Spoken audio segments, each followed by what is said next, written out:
정부가 어제 발표한 투자 활성화 대책 중에서 눈여겨볼 부분이 또 있습니다. 국토부와 서울시가 이견을 보여온 용산 미군부지 개발 로드맵이 어제 발표됐습니다. 생태공원을 조성하겠다던 정부가 결국 고층 빌딩 위주의 개발 계획을 발표했다는 지적과 더불어서 미군 잔류기지로 인한 문제도 또 한 번 제기되고 있습니다. 노주민 PD와 함께 이 사안부터 뉴스 리뷰 진행하겠습니다. 어서 오십시오. 안녕하십니까. 예. 정부의 투자 활성화 대책 중에서 용산부지 개발 문제가 포함되어 있는데 우선 사업 계획이 어떤지 알아보겠습니다. 네, 우선 주한미군 이전 부지 3곳에 고층 빌딩을 지을 계획입니다. 이 부지들은 국토부와 서울시 간의 이견이 대립해온 곳인데요. 국토부는 3곳 모두 용적률 800%의 고밀도 개발을 해야 한다고 주장해왔고, 서울시는 친환경 개발을 강조하면서 높이를 제한해야 한다고 주장해온 곳들입니다. 이번에 발표된 활성화 대책은 나름대로 절충안이라고 볼 수는 있을 것 같습니다. 예, 절충안이 어떤지 구체적으로 설명을 해주시죠. 네, 3곳의 부지가 각각 어떻게 개발될 계획인지 직접 보시겠습니다. 예. 새 부지 중에서 캠프킴 부지는요, 유일하게 고밀도 개발이 확정된 곳입니다. 2018년 이후에 50층 빌딩을 세울 예정이고요. 유엔사 부지의 경우에는 오는 4월에 3차원 시뮬레이션을 시행해서 주변 경관을 해치지 않는 선에서 빌딩 규모를 정하게 됩니다. 올해 말부터 착공할 예정이고요. 그리고 마지막으로 유엔사 옆에 있는 수송부 같은 경우에는 유엔사 부지와 그 캠프킴 평가 결과에 따라서 개발 방안을 확정 지을 예정입니다. 어쨌든 규모는 다르지만 고층 빌딩이 들어선다는 것은 똑같군요. 예, 그렇습니다. 이 점에서 용산 부지에 생태공원을 조성하겠다는 정부 방침이 이미 빛을 발했다는 지적도 제기됩니다. 예. 정부는 남산에서 용산공원을 거쳐서 한강으로 이어지는 녹지 체계를 구축하겠다면서 조망축을 설정했습니다. 네, 지금 보시는 대로 남산을 기점으로요, 용산을 거쳐서 한강대교, 동작대교, 반포대교에 이르기까지 3개의 조망축을 설정해뒀습니다. 예, 캠프킴, 유엔사, 수송부 여기가 다 조망축하고 인접해 있는 그런 상황이군요. 네, 서울시 역시 이 점을 우려해서 건물의 용적률과 높이 제한을 강조해왔던 겁니다. 국토부 역시 남산을 바라보는 경관축에는 시야를 가리는 시설물 조성을 제한하겠다고 밝힌 바가 있습니다. 유엔사와 수송부의 경우에는 빌딩 규모가 확정되지는 않았습니다만 70층, 그러니까 고층 건물이 들어설 가능성이 크다는 점에서 논란이 불거지는 상황입니다. 예, 용산 생태공원과 관련해서는 미군기지 잔류 문제가 지금 있지 않습니까? 네, 한미 양국은 지난 2004년에 용산기지 시설을 모두 평택으로 이전하기로 합의했었는데 예. 지난해 한미 안보협의회를 통해서 이를 번복했습니다. 예. 두 번째 전치작전 통제권 문제인데 이게 두 번씩 연기하면서 이게 번복이 2번이나 된 셈인데 재연기를 받아들인 미국을 위해서 양보했다 이런 분석이 나오지 않습니까? 네, 그렇습니다. 미군 기지 남아있는 곳들을 포함해서 좀 다시 보시겠습니다. 네, 이렇게 보시면 우선 미 대사관 부지와 드래곤힐 호텔 그리고 헬기장이 용산부지 전역에 걸쳐서 있고요. 그리고 특히 가운데에 잔류하기로 새로 결정된 부지까지 합하면 메인포스트와 사우스포스트의 중간까지 경계선이 확실하게 나뉩니다.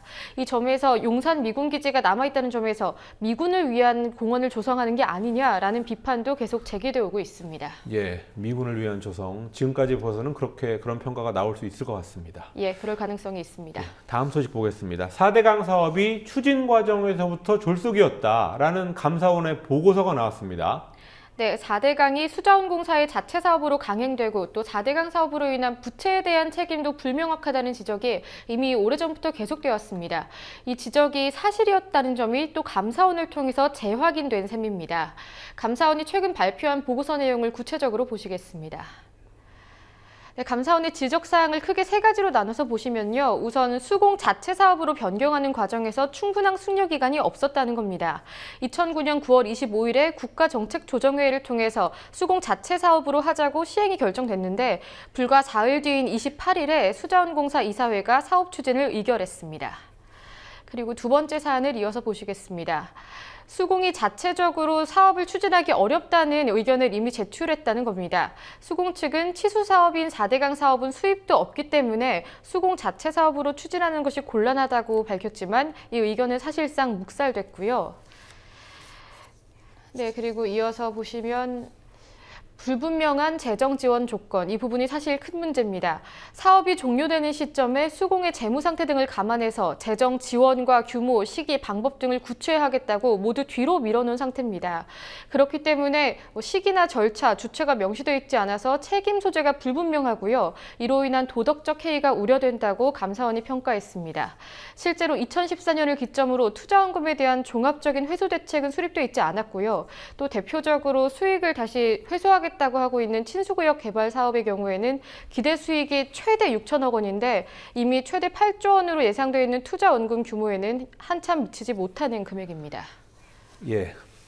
다음 소식으로 넘어가겠습니다. 예. 오늘 이른바 NLL 회의록, 2007년 남북 정상회담 회의록이죠. 이 회의록 파기 혐의로 기소된 참여정부 시절 청와대 인사들에 대한 결심 공판이 있었습니다. 검찰 구형 어떻게 나왔습니까? 네, 백종천 전 청와대 외교안보실장 그리고 조명균 전 청와대 안보정책비서관에게 검찰은 모두 징역 2년을 구형했습니다. 예. 검찰은 오늘 서울중앙지법에서 열린 결심 공판에서 내내 노무현 전 대통령의 지시라는 점을 강조했습니다. 검찰의 구형 취지를 잠시 보시겠습니다. 노 전 대통령 지시로 남북정상회담록의 일부를 삭제하고 대통령 기록관으로 이관하지 않았다. 그렇기 때문에 대통령 기록물 관리에 관한 법률 위반이다라는 점을 강조했습니다. 반면에 변호인 측에서는 이를 정면으로 반박합니다. 회의록 삭제를 위한 동기가 없고 검찰이 이를 찾아내지 못했기 때문에 사리에 맞지 않는 주장을 하고 있다는 게 변호인 측 입장입니다. 또 녹음 파일과 비교해서 실제 발언과 더 같은 취지로 회의록을 보완하고 완성도 높은 최종본을 제작토록 한 것이지 초안 삭제 지시는 없었다라는 겁니다. 예, 사실 이 대화록 노 전 대통령을 향해서 제기됐던 그런 의혹들이 사실이 아닌 것으로 이 문제를 제기한 쪽에서부터 이미 확인이 되지 않았습니까? 예, 그렇습니다. 애초에 NLL 대화록 논란이 불거진 건 새누리당의 주장, 즉 노 전 대통령이 NLL 포기 발언을 했고 이를 감추기 위해서 초안을 삭제했다는 것이었습니다. 그런데 지난해 5월에는 윤상현 의원이 기자회견을 통해서 이를 번복했습니다. 노 전 대통령은 포기라는 말을 한 번도 쓰지 않았다라고 밝힌 건데요. 또 같은 해 6월에는 국정원이 배포한 대화록 발췌본을 통해서 포기 발언은 없었다는 사실이 또 확인됐습니다. 예, 재판부가 어떤 결론을 내릴지 지켜봐야 될 것 같습니다. 예. 국회에서 지난해 말에 통과한 중소기업진흥법 개정안, 이게 있는데 이게 뒤늦게 논란이 되고 있습니다. 이른바 노조 파괴 부활법이다, 이런 평가까지 받고 있는데 어떤 내용이 있길래 이런 문제가 되고 있는 건지 설명해 주시죠. 네, 간략히 설명을 드리면 중소기업 경영자문을 담당하는 경영지도사가 교섭권이나 행정심판대리권 같은 노무사 영역의 역할을 할 수 있다는 겁니다. 예컨대 노조 파괴로 노무사 자격을 박탈당한 심종두 전 창조컨설팅 대표 같은 경우가 대표적인 사례가 될 것 같은데요. 예. 경영지도사 자격만으로 노무 관련 업무를 할 수 있게 된다는 겁니다. 경향신문은 이 법안이 지난해 노동부나 환노의 의견 조회도 거치지 않고 국회 법사위에서 깜깜이 통과됐다, 이렇게 지적했습니다. 예, 법령들을 한번 살펴보죠. 네, 직접 보면서 설명드리도록 하겠습니다. 현행법상 경영지도사의 업무는 중소기업진흥법 시행령에 의해서 규정된 경영 또는 기술의 종합 진단, 지도 등에 국한되어 있습니다. 하지만 개정안의 경우 어떻게 되는지 좀 보시면요. 7항이 가장 핵심적인 내용입니다. 관계법령, 즉 노사관계법령에 따라서 경영진단은 물론이고요. 인사, 조직, 노무, 사무관리의 진단, 지도에 관한 대리 권한까지 확대된다는 겁니다. 예, 이게 그러니까 좀 모호하다, 이런 평가가 나오고 있는 거죠. 네, 그렇습니다. 해석에 따라서 노무사의 전반적인 영역이 경영지도사 업무로도 편입될 수 있다는 겁니다. 이를 두고 전문성 문제와 더불어서 노동 문제에 있어서는 사측의 입김이 커질 수 있다라는 우려가 제기되고 있습니다. 예. 법안 내용 자체가 좀 범위가 애매해요. 이게 과연 노무사가 하는 할 수 있는 그 업무 중에 어디까지를 경영지도사 할 수 있는지 그 해석의 문제거든요. 그런 중소기업들을 도와주기 위해서 만든 그런 제도니까 근로자 쪽보다는 아무래도 회사 쪽, 사측을 위해서 활동하는 사람들이 더 많아지는 형태가 돼버릴 수 있는 거죠. 예, 뉴스 리뷰 노지민 뉴스 PD였습니다.